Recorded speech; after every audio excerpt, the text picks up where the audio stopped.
Olá pessoal, sejam bem-vindos a mais uma aula do CHTB Marcos Paixão e é com muita alegria que nós damos continuidade hoje ao nosso módulo que trata sobre a missiologia batista. Nós estamos avançando nesse módulo e eu quero apenas destacar algumas coisas importantes acerca daquilo que nós já vimos até aqui e a respeito do objetivo em geral desse módulo e do seu conteúdo, né? Nós temos como objetivo geral apresentar aos nossos alunos do CHTB a posição histórica dos batistas em relação à realização das missões estrangeiras e da evangelização interna ou doméstica de um modo geral. E temos procurado mostrar ao longo destas aulas que os batistas, desde sua origem, desde sua fundação em 1638 na Inglaterra, eles têm apresentado um interesse sobre a obra de expansão do Evangelho, tanto nas suas características mais locais, ou seja, para com os seus concidadãos, seus patrícios, mas também um interesse na evangelização dos povos pagãos, ou seja, daqueles povos que não tinham qualquer contato com o cristianismo no seu tempo. E aí nós entramos num ponto importante porque o conteúdo desse módulo gira especialmente em torno de apresentar esse despertamento mundial na obra missionária, na época moderna, que começa com o pastor batista William Carey. Até aqui nós temos visto isso, o trabalho de Carey, dos parceiros de Carey, como o Andrew Fuller, o John Sutcliffe, John Rayland Jr. e outros que estavam associados a Carey nesse alto interesse em pregar o evangelho às nações estrangeiras. Agora, na aula de hoje, eu quero tratar com vocês acerca do plano de Carey na sua obra missionária, mas especialmente na pesquisa que William Carey fez para a expansão do evangelho. Ele precisou pesquisar, ele precisou conhecer mais acerca do mundo inteiro, então ele fez um trabalho, não apenas um trabalho extraordinário, mas um trabalho pioneiro acerca um trabalho de geógrafo, especialmente um trabalho de geógrafo, mas também um trabalho que serviu mais tarde para a própria elaboração de manuais de missões que eram usados pelos missionários. Então, mais uma das façanhas de William Carey, esse trabalho ele é apresentado em uma das seções do seu livro. Nós vamos examiná-la também cuidadosamente na aula de hoje. Bom, eu quero chamar a atenção de vocês logo no começo dessa aula para alguns pontos interessantes que nós vimos em aulas passadas, mas devido ao contexto é preciso que eu os mencione rapidamente nessa aula de hoje. O primeiro deles é que o trabalho missionário ele acontece especialmente com o despertamento da oração. Naquela época, reunidos os batistas na sua associação de Northamptonshire, eles já estavam ventilando a ideia de missões, e é claro que naquele grupo de batistas, dentro da associação de Northamptonshire, nem todos eram favoráveis à realização das missões estrangeiras. Havia, claro, aqueles que eram contrários, que não concordavam. O Timothy George nos passa a informação de que havia especialmente 3 pontos de vista em relação à realização de missões. 3 pontos de vista que eram contrários em relação à realização das missões estrangeiras. O primeiro era em relação ao entendimento teológico do texto de Mateus 28, da Grande Comissão, Mateus 28, versos 18 ao 20. Naquela época, alguns entendiam que esse texto não se aplicava mais ao tempo presente, mas se aplicava apenas à época dos apóstolos, e eles fizeram aquilo acontecer quando realizaram as campanhas de missões na igreja primitiva, no século I. Então, não tínhamos o dever de fazer missões, as pessoas assim diziam. A Bíblia não nos manda fazer missões, aquele texto não é para nós. O segundo ponto de vista contrário às missões que o Timothy George levanta é que as pessoas diziam que ainda não havia chegado o momento propício para realizar essa obra, uma obra de tão grande envergadura como era o trabalho missionário. Então as pessoas não negavam que a igreja precisava fazer missões, mas elas diziam, olha, não chegou o momento, não é hora de irmos, não é hora de inserirmos ali a nossa força, a nossa energia, os nossos recursos. Não chegou o momento. Não chegou o momento de enviarmos os missionários, de fazermos a obra do Evangelho. Então essa era uma segunda recusa. O momento propício não havia chegado. Essa era a segunda recusa para a obra missionária. A terceira recusa para não realizar a obra missionária naqueles dias era exatamente a recusa de que ainda havia uma grande obra para ser feita na própria casa, ou seja, a obra de evangelização doméstica ainda estava muito longe de acabar, ela ainda precisava ser concluída, e a ideia era: nós precisamos fazer missões mundiais, mas apenas depois que a nossa própria pátria tiver sido alcançada para Cristo. E ainda há um grande trabalho a ser realizado. Os batistas ingleses, e aqui eu chamo a atenção especialmente para o Beddoe, que foi um importante comentarista, um teólogo batista reformado, contemporâneo de William Carey, e ele comentou o famoso Catecismo Batista de 1689. E na sua visão, na sua opinião, aquilo que Carey e seus amigos estavam planejando fazer era uma completa perda de tempo, porque eles estavam dedicando esforços num local que seria quase que inútil naquela época, quando deveriam colocar todos os seus esforços na própria Inglaterra e evangelizar o povo inglês, pregar o evangelho às pessoas que não conheciam Cristo, chegar até as aldeias mais distantes, etc. Então havia essas três vertentes de argumentos que eram contrárias à realização da obra missionária. É claro que o William Carey e todos os seus amigos foram contra isso. Eles não concordavam com nenhuma das três argumentações relacionadas ao impedimento da obra missionária. Então, o que despertou a obra missionária? Então, como eu estava dizendo, o primeiro ponto de despertamento da obra missionária foi um chamado à oração. Numa das reuniões da Associação de Northampton, o pastor batista John Sutcliffe, ele chama os associados à oração. E esse chamado à oração de John Sutcliffe é para que a igreja seja avivada pelo poder de Deus, a igreja seja tocada pelo Espírito Santo, para que as igrejas sejam nutridas com o poder espiritual de Jesus Cristo pelo seu Espírito Santo, mas também, nesse chamado à oração, ele pede que as igrejas orem por um despertamento da obra missionária. Então ele suplica que todas as igrejas reunidas estejam ali com muita seriedade, orando para que o Espírito de Deus os impulsione, os comova a alma, toque o próprio coração deles para que eles possam fazer missões, para que as igrejas realizem a obra que elas precisam realizar, que é a obra missionária. Esse pedido de John Sutcliffe foi publicado numa carta circular que a Associação de Northamptonshire enviava a todas as igrejas associadas. Essa carta, claro, ela chegou aos associados, às igrejas, foi lida nas igrejas e as igrejas começaram a orar por isso.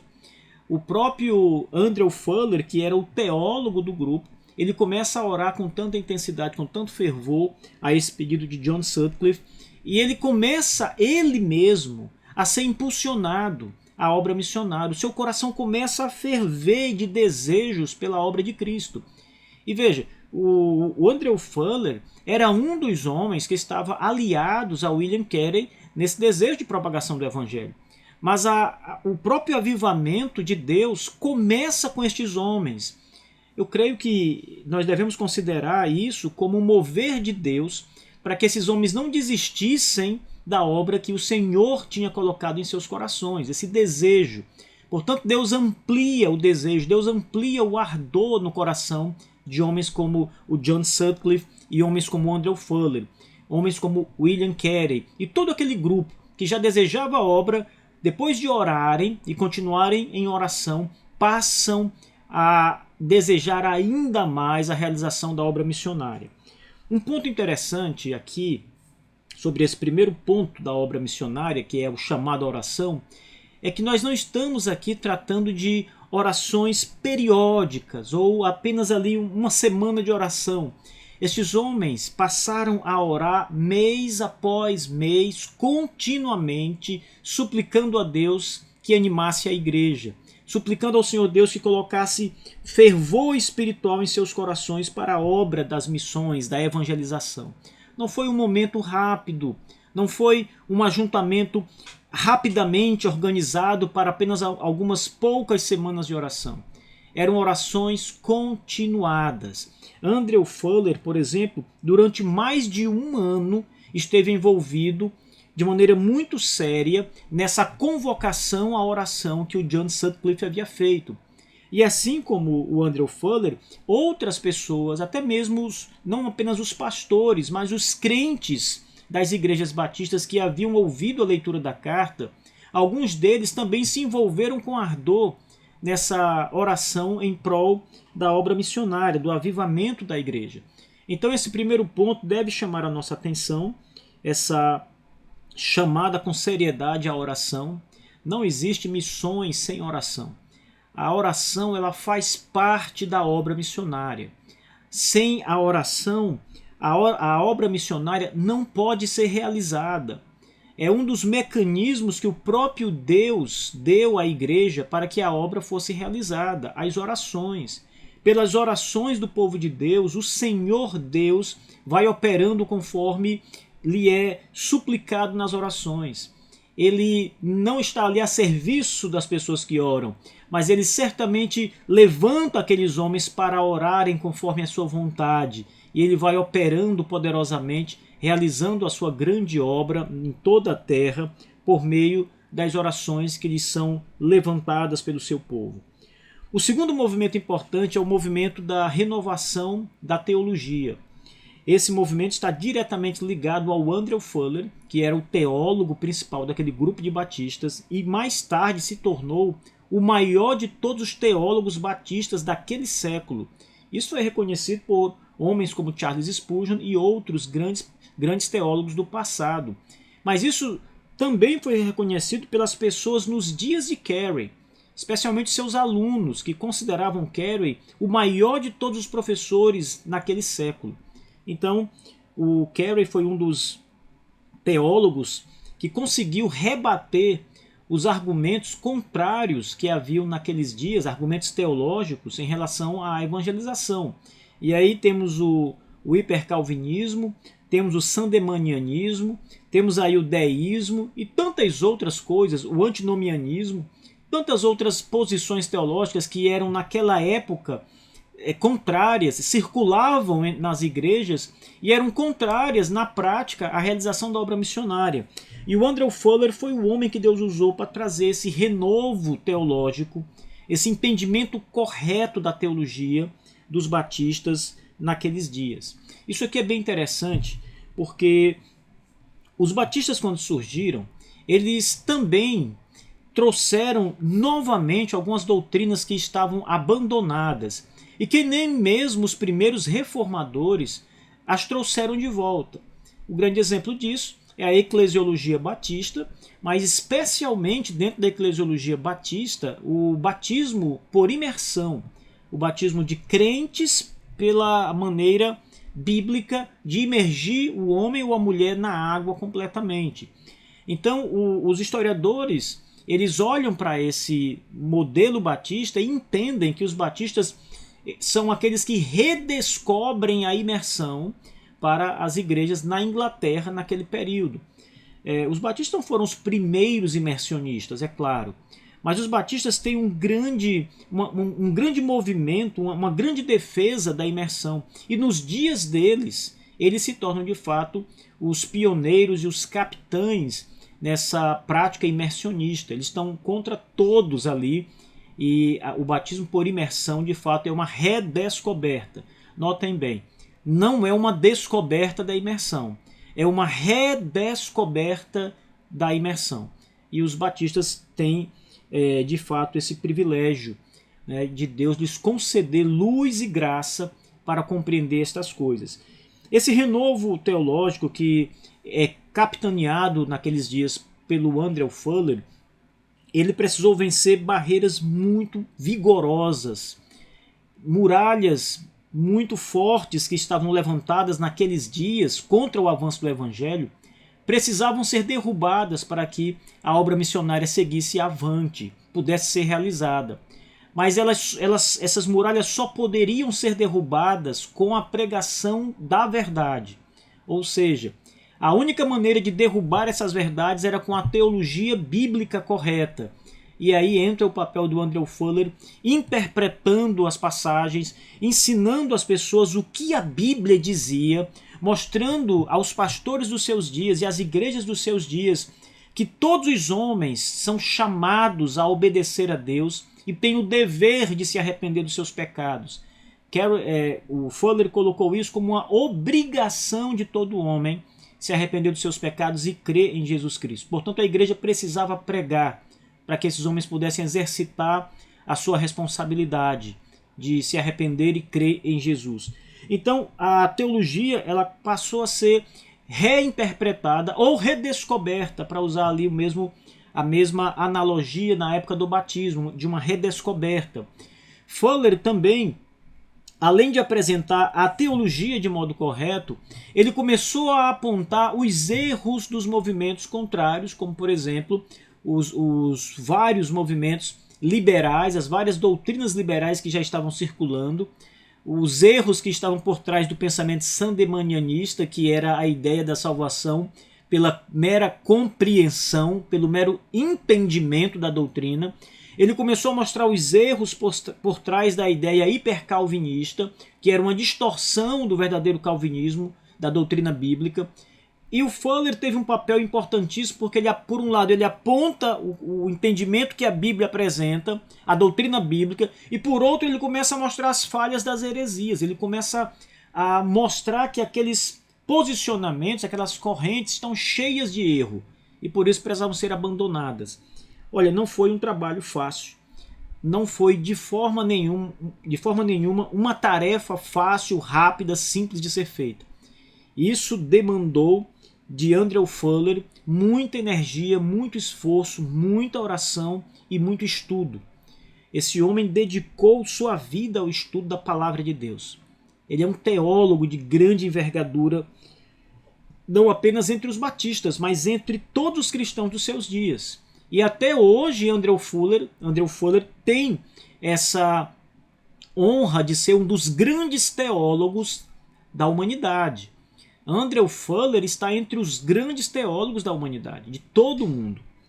Bom, depois de vencidas estas batalhas, por causa desse chamado à oração e dessa redescoberta da boa teologia, né, desse renovo espiritual e o renovo teológico que estava sobre os batistas naqueles dias, vem então o plano que foi traçado por William Carey para a realização da obra missionária.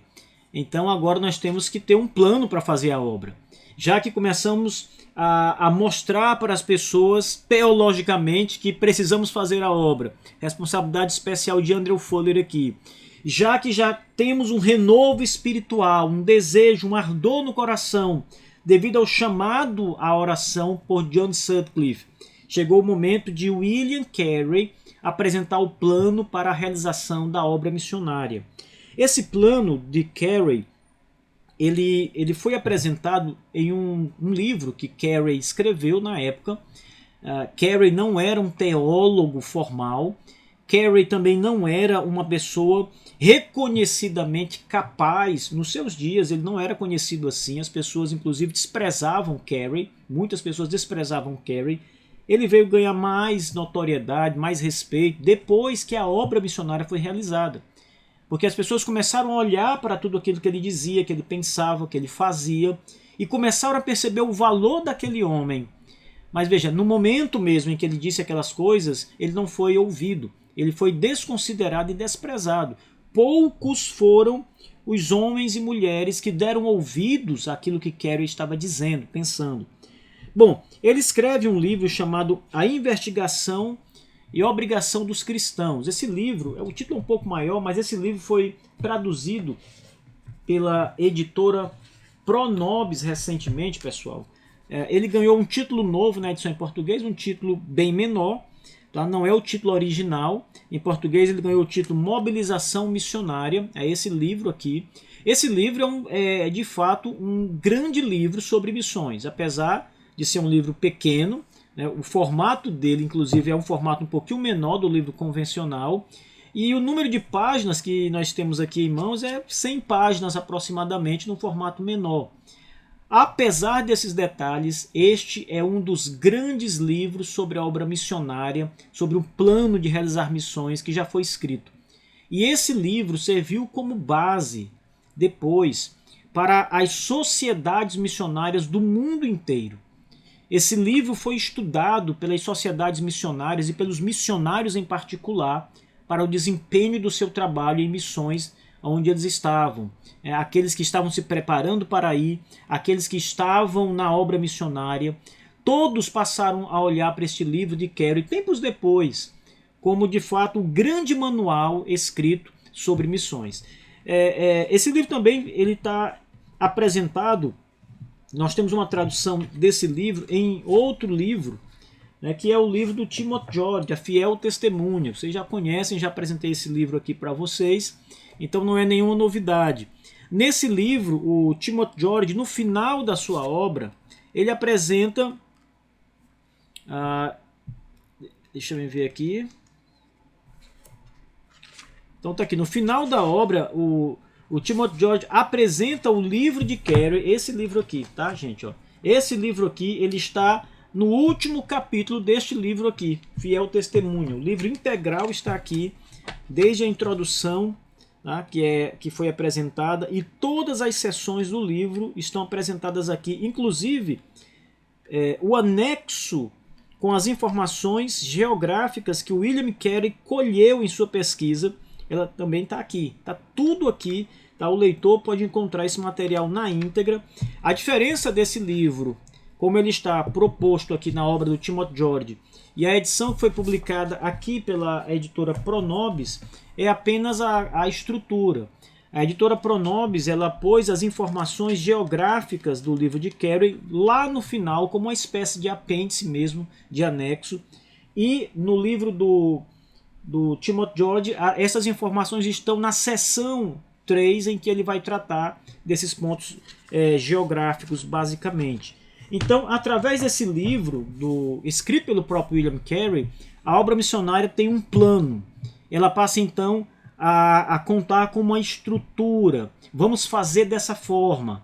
E Carey começa apresentando aqui nesse livro toda a sua investigação, provando que os cristãos precisavam fazer a obra missionária. O livro ele tem 5 sessões especiais. Tá? Ele trata, na primeira sessão, de explicar o texto da Grande Comissão, o texto que as pessoas diziam, olha, não chegou a hora, era apenas na época dos apóstolos.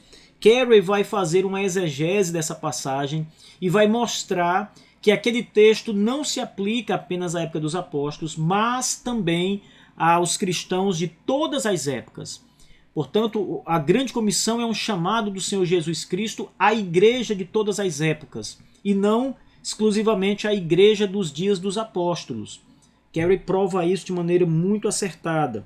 A segunda parte do livro, a segunda sessão, trata dos precedentes históricos da obra missionária. É uma sessão importante porque Carey vai começar a apresentar uma espécie de história das missões cristãs, desde o período inicial da história da igreja até o seu tempo. Ele vai mostrar tudo que foi feito nas campanhas missionárias, tudo que já foi coletado, todos os avanços, tudo aquilo que ele conseguiu pesquisar a respeito da obra de missões, ele apresenta na seção 2, e com isso ele quer mostrar que a igreja sempre teve esse espírito missionário. A ideia e a visão que a igreja de Jesus Cristo teve ao longo de todos os séculos envolvia o despertamento para a obra missionária. A igreja sempre evangelizou, a igreja sempre pregou, a igreja sempre enviou missionários. Ele vai apresentar aqui um leque importantíssimo de informações acerca disso. A seção 3, que é a seção especial da nossa aula de hoje, Carey vai apresentar a sua pesquisa mundial da obra de missões. Então eu vou saltar essa parte, porque eu vou tratar dela agora mesmo. A seção 4 ela vai tratar no livro de Carey sobre os obstáculos às missões. E aqui não são os obstáculos teológicos. Carey agora vai rebater os obstáculos teológicos, ele rebate na primeira sessão. os obstáculos de toda a natureza, ele passa a rebater na seção 4. Ele vai, por exemplo, rebater a questão das línguas, ele vai rebater a questão da dificuldade financeira, ele vai rebater a questão das dificuldades relacionadas ao barbarismo das nações pagãs, como os cristãos estavam ali à mercê de serem mortos, etc. Ele faz uma análise de toda a argumentação do seu tempo, contrária à obra missionária, e a rebate de maneira magistral. E na quinta parte do livro, a seção 5, Carey vai finalizar, é o fechamento do livro. Ele vai mostrar que é uma obrigação cristã fazer missões. E aí então ele passa a tratar da responsabilidade, do chamado de Deus à sua igreja, de como toda a igreja tem esse dever de pregar o evangelho de Cristo Jesus a todos os homens, independente de qualquer coisa, língua, religião, etnia, seja o que for. Carey vai mostrar que todos os crentes em Jesus Cristo têm obrigação de pregar o evangelho, de pregar a palavra de Deus, de fazer a obra missionária a todos os povos que puderem ser alcançados. É uma obrigação da igreja. Veja, o Carey, ele usou um outro livro bastante importante para embasar a sua argumentação teológica. É por isso que nós precisamos sempre olhar para essa tarefa fazendo as pontes necessárias para que o entendimento nos seja completo. Eu acabei de falar para vocês que o teólogo das missões foi Andrew Fuller. E Andrew Fuller, nos seus dias, escreveu um livro. Ele escreveu vários livros, mas especialmente um livro ele escreve acerca do dever e da obrigação de todos os crentes de crer em Jesus Cristo. Esse livro também foi publicado no Brasil pela editora Pronobis. E esse livro do Andrew Fuller, ele foi consumido pelo William Carey quando estava preparando a sua própria argumentação teológica. Então Carey, ele se baseou teologicamente muito nos argumentos que o próprio Andrew Fuller havia apresentado primeiramente. Então é um livro riquíssimo, pessoal. Eu quero que vocês olhem comigo agora, especialmente para a seção 3 do livro Investigação do Carey, usando aqui o título em português mais curto, Mobilização Missionária, a seção 3 do livro Mobilização Missionária, onde Carey vai falar sobre essa pesquisa que ele realizou no mundo todo para embasar, para fazer uma avaliação do globo terrestre, de todas as nações do mundo, acerca da evangelização. Eu quero começar fazendo uma leitura, pessoal, numa anotação que o Dr. Timothy George apresenta aqui no seu livro, página 98 dessa obra, nesta edição que eu tenho em mãos aqui. Essa passagem que eu vou ler para vocês, ela é tão rica. Nós poderíamos passar horas e horas aqui tratando daquilo que eu vou apresentar aqui para vocês, mas eu vou fazer uma apresentação mais geral depois da leitura, porque nós temos que tratar de outros pontos ainda, inclusive naquele livro ali que o Carey escreveu. Mas o texto diz assim, página 98, Timothy George, palavras do historiador Timothy George, ele diz: a parte central da investigação era a pesquisa que Carey fez da situação presente do mundo, dividindo os continentes, países e religiões. Aí ele reuniu uma visão geral abrangente, os resultados de suas leituras e os seus estudos dos últimos 10 anos. Ele havia coletado informações para essa pesquisa de numerosas fontes. Os livros de geografia mundial que ele lia, os jornais que ele esquadrinhava, os relatórios das missões dos morávios e de outros que ele devorava, e as grandes bibliotecas dos seus amigos em Leicester que ele tinha liberdade de examinar. O que Fuller tinha visto desenhado em seu mapa mundi caseiro na sua sapataria em Moulton foi expresso ali, nessa parte do livro de Carey, em detalhes estatísticos minuciosos. Ora, eu quero chamar a atenção de algumas coisas aqui nessa passagem. A primeira é que ela vai mostrar que William Carey de fato gastou muita energia e tempo fazendo essa grande pesquisa geográfica, demográfica, religiosa, no mundo todo. Ele procurou estudar todos os países, continentes, povos que estavam ao seu alcance. Não é? Tem uma parte da vida de Carey, uma história de Carey que é muito interessante. Os estudos de Carey começam muito cedo. Carey não começou a estudar essas coisas ali no momento em que o ardor em seu coração pela obra missionária começa a explodir. Ele começou a estudar isso há muito tempo. Deus já vinha despertando em Carey essa vocação, esses desejos pela obra missionária desde muito tempo atrás. Ele foi professor em aldeias, antes mesmo de ser pastor. Ele foi professor e ele ensinava as crianças, ele pesquisava, ele lia muito. Carey leu, por exemplo, as aventuras do Capitão Cook, que foi um aventureiro, né, real, e ele passou por muitas ilhas, e os diários do Capitão Cook tinham todas as informações, características dos povos e tal. Carey passou a ler isso, ele havia lido isso já desde a sua menoridade, e aquelas coisas todas que ele lia, elas iam ali fazendo parte da sua vida, do seu imaginário, elas estavam impregnando a sua própria consciência, e essas informações iam sendo guardadas, armazenadas por William Carey. Numa dada ocasião, William Carey ele prepara um mapa. Então ele faz recortes, ele faz desenhos e prepara um mapa mundi. Ele então começa a desenhar, a preparar esse mapa da maneira mais precisa que ele pode naquela época, com todos os países ali ajustados no globo terrestre. E ele vai então colocando ali informações detalhadas sobre cada país, como por exemplo a língua de cada país, quantos habitantes havia em cada país. Ele coloca a religião predominante em cada país e informações variadas. Então ele faz isso nesse grande mapa mundi que ele desenha. Ele enche o mapa de, além das próprias características políticas, né, do formato do globo, cada país, o desenho de cada país, ele vai inserindo ali as informações importantes da geografia, da demografia, da religião, da cultura, etc. Então ele faz um mapa rico. Veja, tudo isso à mão, pessoal. Ele faz tudo isso à mão, ele coloca esse mapa, ele posiciona esse mapa na sua oficina, ele era um sapateiro, e ele todos os dias olhava para aquele mapa. E aquilo já era, senão, um desejo poderoso que estava tomando conta do coração de William Carey para a obra de missões.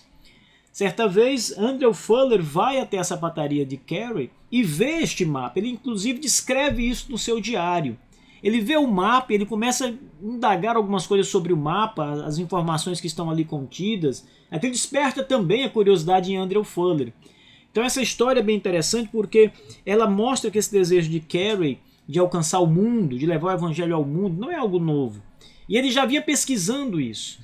O George, aqui na sua descrição, dizendo que Carey faz esse levantamento da situação do mundo naqueles dias, né, especialmente sobre essas informações que nós apresentamos aí, mostra que Carey havia coletado essas informações para formar o seu mapa em anos e anos de pesquisa.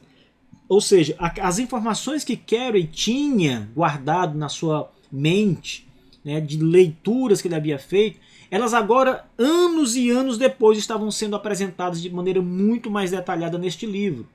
As informações que Carey havia, por exemplo, adicionado ao mapa que ele havia construído, né, informações inicialmente muito básicas, elas passaram a ser colocadas no livro em que ele estava escrevendo, com muito mais detalhes, com revisão, né, com cuidado, uma acurácia muito maior daquela primeira vez em que ele havia colocado no mapa. Aliás, no mapa nós devemos, obviamente, imaginar que as informações eram muitas vezes resumidas, devido à falta de espaço, né? Em um mapa não há espaço para você colocar ali as informações de todas as informações de todos os países. É impossível fazer isso, né? Não há onde colocar essas informações. Mas no livro ele poderia detalhar melhor. No livro ele poderia apresentar essas informações de maneira muito mais abrangentes do que em um mapa. Então, Carey tinha 10 anos de informações geográficas, religiosas, culturais, linguísticas, etc., de muitos países do mundo, porque ele era um leitor voraz. Então, as informações que o Timothy George nos passa aqui são realmente informações muito preciosas. Veja, ele havia coletado informações para a sua pesquisa de numerosas fontes. Ele vai citar aqui algumas delas. Primeiro, os livros de geografia mundial. Ora, o trabalho de William Carey não foi um trabalho meramente de uma coleta de achismos. Né? Carey não simplesmente foi colocando o que ele achava, o que ele tinha ouvido falar por ali. Ele pesquisou. Carey fez uma pesquisa minuciosa em vários manuais de geografia mundial. Então ele estudou os continentes, ele estudou os países, ele viu as dimensões dos países, ele viu a quantidade de pessoas que habitavam cada país, ele viu as características geográficas de cada país, como por exemplo seu relevo, né, quantidade de montanhas, rios, etc. Ele viu a própria estrutura política do país, ele viu as questões religiosas, qual a religião que predominava, quais eram as religiões que estavam em segundo plano. Então ele fez um levantamento através dessa pesquisa em livros de geografia mundial que não pode ser desprezada. E também é importante frisar que Carey não utilizou apenas um livro para afirmar as suas informações. Ele fez uma pesquisa ampla. Então imagine que você está fazendo uma pesquisa de geografia mundial e você tem à sua disposição 5, 10 livros. Cada livro vai apresentar informações gerais e específicas sobre um determinado país. Então, alguns livros vão te dar informações precisas, minuciosas, que não estarão nos outros livros. Cada livro tem a sua própria peculiaridade. Algumas das informações, como por exemplo população, como por exemplo religião, as medidas geográficas, né? O tamanho de cada país, essas são informações que não podem, dificilmente são alteradas ou são muito lentamente alteradas, como por exemplo o crescimento populacional, etc. Mas o tamanho de um país, por exemplo, não é alterado, a não ser que haja aí guerras e um país amplie suas fronteiras, etc. Mas essas informações foram catalogadas por Carey pesquisando. Ele foi cruzando informações, ele foi olhando o que cada manual de geografia mundial lhe apresentava. E ele foi formando, desenvolvendo ali a sua pesquisa. Uma outra fonte que é citada nos estudos de William Carey sobre esse ponto eram os próprios jornais que circulavam no seu tempo. Então os jornais traziam informações variadas, inclusive seções em que traziam informações do mundo. Claro que cada edição do jornal trazia uma outra informação sobre alguma coisa em relação a qualquer parte do mundo. Carey foi coletando as informações. O que ele encontrava, ele ia juntando. Cada texto pequeno, cada pontinha de informação, cada pequena frase, Carey foi guardando e associando isso ao seu correspondente geográfico. Então os jornais também foram uma fonte em que Carey construiu a sua pesquisa a respeito da geografia e da demografia mundial que ele estava ali envolto em fazer. Além dos jornais e dos livros de geografia mundial, Carey tinha contato com os relatórios que as missões dos morávios apresentavam ali num pasquim que eles tinham, publicavam ali uma espécie de pasquim com informações gerais das campanhas missionárias. Os morávios foram os primeiros que deram alguns passos na obra missionária, eu citei isso nas aulas anteriores. E todos aqueles relatórios, de algum modo, chegavam até as mãos de Carey e ele os lia. E o próprio Carey diz que esses relatórios também moveram muito o seu coração para fazer missões. Então, as informações diretas que os morávios enviavam nos seus pasquins, nos seus boletins, Carey ia tomando, anotando e colocando no seu correspondente geográfico. De maneira que ele foi criando, de fato, um manual de geografia muito atualizado. um manual de geografia de primeiríssima qualidade, de primeiríssima pesquisa. Agora, ele teve ainda outras fontes importantes, não é, que ele apresenta, inclusive relatórios de outras entidades, para além dos morávios, que também tinham ali algum tipo de base em algum país, e essas informações eram ali passadas, e ele de algum modo também coletava essas informações. Ele juntava tudo. Nada escapava da pesquisa de Carey, essa grande pesquisa que ele realizou aqui, não é? Agora, além disso, Carey tinha acesso às bibliotecas dos seus amigos, inclusive bibliotecas consideradas, grandes bibliotecas. E ali havia um mundo de informação para William Carey se deliciar sobre elas, né? Para que ele pudesse pesquisar, preparar, tornar a sua pesquisa ainda mais precisa, com muitas minúcias da pesquisa. Então ele fez um trabalho, irmãos, espetacular. Existe um autor, um pesquisador, na época mesmo de Carey, chamado Malthus, e esse pesquisador ele havia já lançado as bases para fazer esse tipo de pesquisa.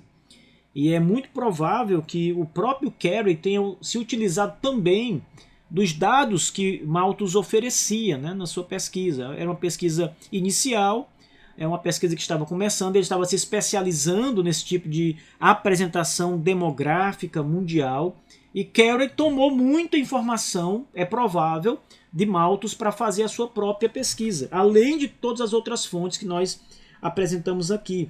Como eu disse, os livros de aventuras do Capitão Cook, baseado no diário do Capitão Cook, eram também lidos por Carey, e muitíssimas informações geográficas, culturais, acerca das populações, acerca das características dos povos que o Capitão Cook apresentava no seu diário, elas também foram tomadas por William Carey, e ele usa essas informações para desenvolver melhor ali o seu trabalho de apresentação geográfica mundial.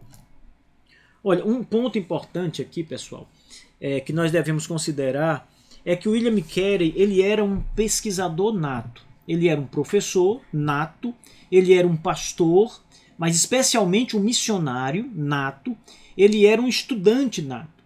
Carey foi um homem que desde a mais tenra idade voltou-se ao interesse de conhecer.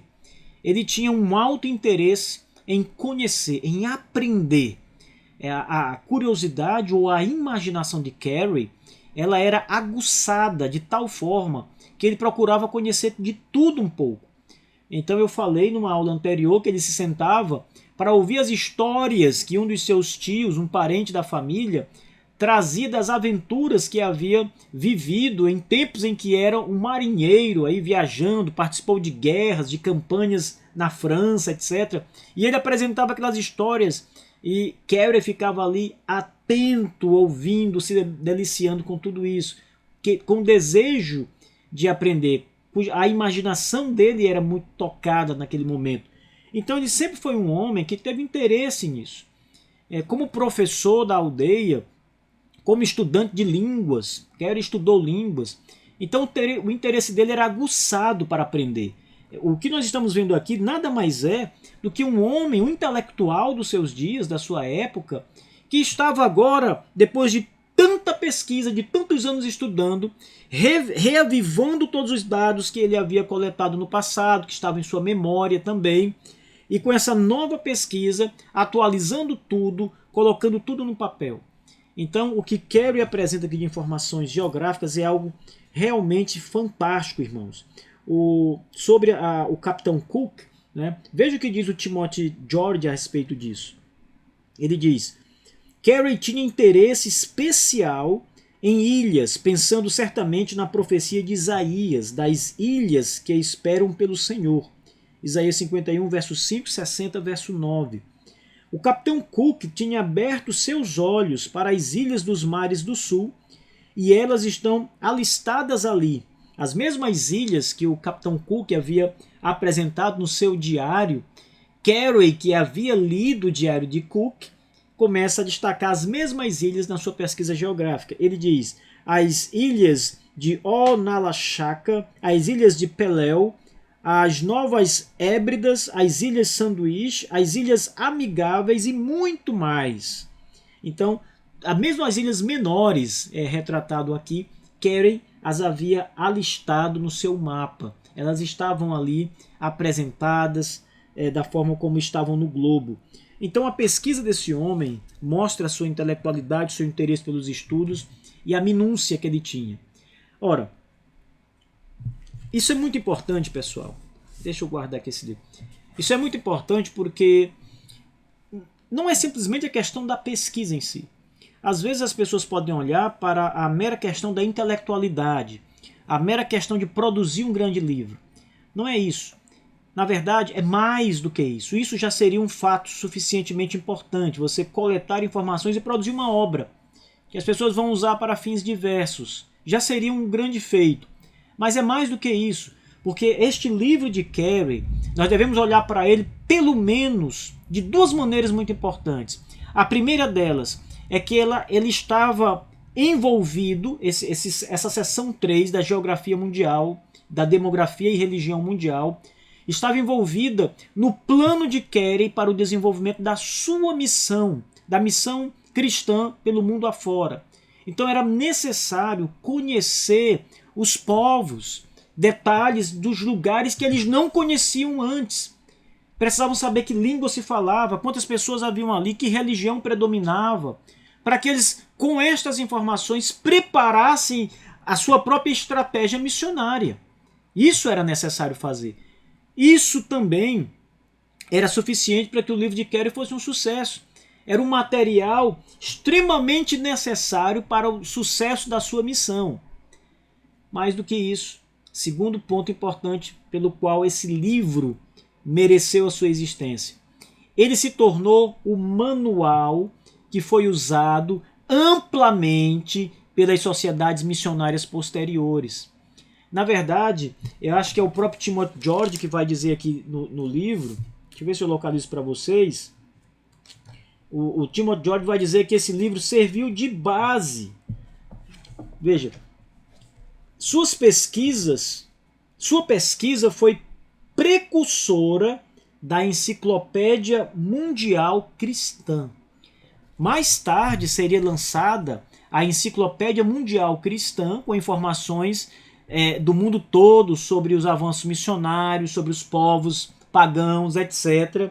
E veja, essa enciclopédia teve como base os estudos de William Carey sobre a geografia mundial. A sua pesquisa, na verdade, deste livro, ela embasou fortemente a existência desta Enciclopédia Mundial Cristã.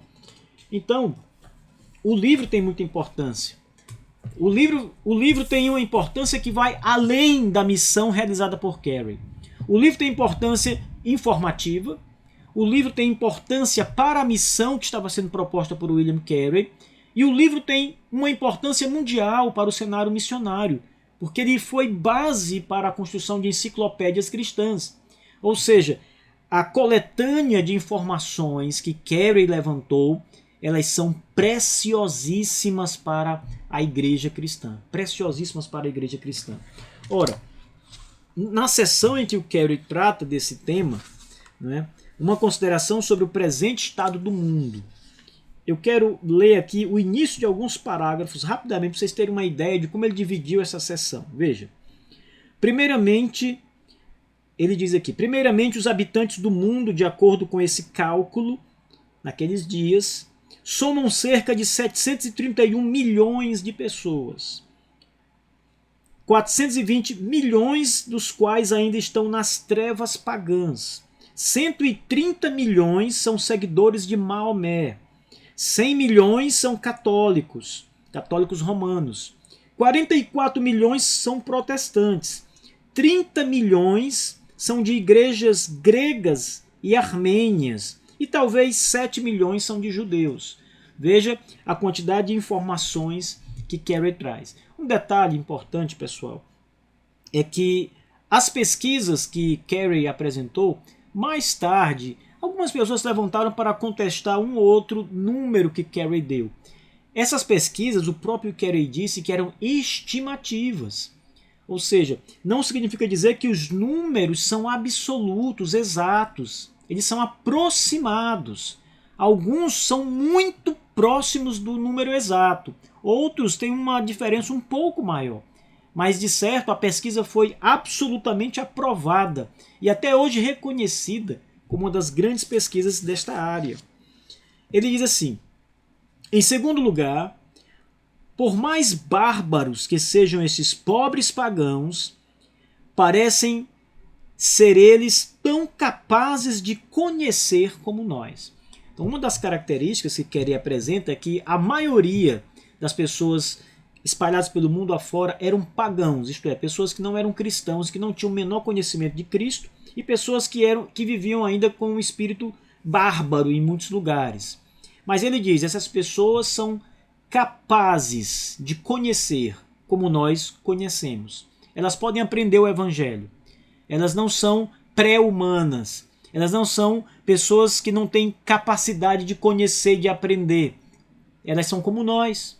Elas podem aprender, se o Evangelho for levado a elas, elas irão conhecer mais sobre Cristo.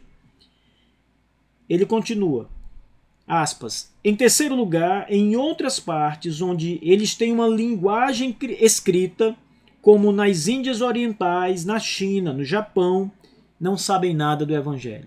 Esse segundo grupo, que eu citei agora há pouco, Carey diz que eles não tinham sequer língua, escrita. Eles tinham língua, mas não escreviam nada, eles não tinham domínio da escrita. Esse terceiro grupo, Carey diz que eles têm o domínio da escrita, mas não conhecem nada do Evangelho. Ele vai citar aqui, né, as Índias Orientais, a China, o Japão e outras partes. Inclusive, a partir dos movimentos iniciados com William Carey, logo um pouco mais adiante, a China é alcançada para Cristo, com os esforços de muitos missionários, inclusive o Hudson Taylor, né, e outros homens que estão ali trabalhando naquela região para a propagação do Evangelho de Cristo. Em quarto lugar, ele diz, a proporção muito grande da Ásia e da África com partes da Europa que são maometanos, ou seja, são muçulmanos, eles são adoradores, são seguidores do profeta Maomé, ou seja, adoradores de Alá, árabes, muçulmanos na sua religião, e algumas regiões na Pérsia que são da seita de Hali, são os inimigos mais inveterados dos turcos. Então aqui Carey está dizendo, olha, no nosso próprio quintal, aqui nossos vizinhos, não apenas aqueles que estão em outros continentes, mas os nossos próprios vizinhos, boa parte deles não conhece nada de Cristo, são pagãos, são idólatras. O Evangelho precisa chegar até eles também. Em quinto lugar, ele diz, aspas, no que diz respeito àqueles que levam o nome de cristão, e aqui ele está falando dos cristãos de fato, existe um grande grau de ignorância e imoralidade entre eles. Há cristãos, assim chamados, das igrejas gregas e armênias, em todos os países maometanos. Ele vai fazer uma crítica aqui à maneira como esses cristãos viviam nos seus dias. E vai fazer uma crítica também ao cristianismo católico romano. Então o livro de Carey, queridos estudantes, é um livro fantástico. No final desse livro, deixa eu apresentar aqui essa seção, porque a seção final que vem como anexo aqui, ela está em inglês. E aqui ela foi traduzida. É a seção onde Carey apresenta os números. Veja, é uma quantidade tão significativa de números que são apresentados aqui que é realmente interessante. Eu vou dar apenas aqui um breve levantamento para vocês terem uma ideia do que ele cooptou de números. Europa, ele fez algumas divisões aqui na sua pesquisa em país, extensão, né, comprimento do país em milhas, largura em milhas, número de habitantes e a religião predominante. Então ele enumera aqui pelos continentes, ele começa pela Europa. Grã-Bretanha, veja, comprimento em milhas, 680 milhas, largura em milhas, 300 milhas, número de habitantes, 12 milhões, religião, protestantes e várias denominações. Aqui o que predominava era a religião protestante. dividida em várias denominações como batistas, presbiterianos, congregacionais, luteranos, etc. E aí ele vai baixando aqui, Irlanda, comprimento 285 milhas, largura 160 milhas, número de habitantes 2 milhões, religião protestante e papistas, isto é, católicos romanos.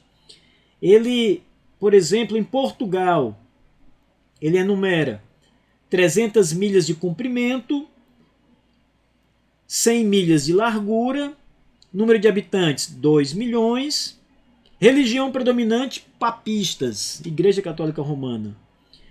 Suécia, veja, Suécia, vou para o número de habitantes, 3 milhões e 500 mil habitantes, religião, observação de Carey, os suecos são luteranos sérios, mas a maioria dos lapões são pagãos e muito supersticiosos.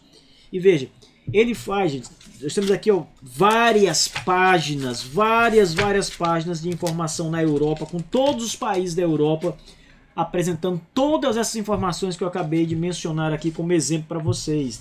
Ele sai da Europa para a Ásia, então enumera a Ásia também, depois ele vai para a África, enumera a África, os dados da África, e depois vai para as Américas e enumera também os dados das Américas. Então é uma apresentação de fato minuciosa que esse gigante da igreja no século XVIII apresentou ao mundo. Então o livro de Carey e essa pesquisa geográfica ela foi vital para a expansão do evangelho nas terras pagãs. Até hoje, esse modelo, esta perspectiva que foi desenvolvida por William Carey de estudar a cultura, a religião, conhecer os pormenores de como aquele povo vive, seus comportamentos, suas superstições, conhecer o tamanho do país, as peculiaridades, a geografia, montanhas, rios, etc. Tudo isso é vital, é de importância vital para a igreja que faz missões hoje, porque esse conjunto de informações ajuda a montar a estratégia do missionário que vai para um campo, que já tem algum tipo de conhecimento do campo que será enviado. Então o trabalho de Carey também aqui foi um trabalho pioneiro e que merece de fato o nosso reconhecimento. Ele merece ser reconhecido por essa genial pesquisa que ele desenvolveu e esse plano missionário que foi apresentado por ele. Esse é um dos capítulos mais curtos do livro de Carey, com exceção da seção com todas aquelas informações, que é longa. A seção em que ele discorre e vai apresentando ali os seus argumentos é uma seção pequena, tá? Mas de fundamental importância e vigor para a igreja do nosso tempo. Esse é um livro, eu costumo dizer, desde que eu conheci essa obra de Carey, isso tem alguns anos atrás, eu costumo dizer que é um livro indispensável para quem pretende fazer missões. E depois que eu passei um pouco mais recentemente a conhecer a obra de Andrew Fuller, conheci Andrew Fuller como um teólogo batista, mas o seu envolvimento com a obra missionária eu passei a conhecer mais detalhadamente alguns anos atrás, depois que conheci Carey. Eu também tenho dito que estudar Fuller, a sua perspectiva, a sua teologia é de vital importância. E tudo isso associado à ideia das orações em favor de missões, como fez o John Sutcliffe no seu chamado à oração por meio da Associação de Northamptonshire, dos batistas daquela época. Queridos alunos do CHTB, próxima semana vamos estar falando e já praticamente encerrando esse módulo sobre a missiologia batista. Mas nós vamos ter ainda um assunto importante para tratar na semana que vem. Que Deus abençoe vocês e até a nossa próxima aula. Fiquem com Deus.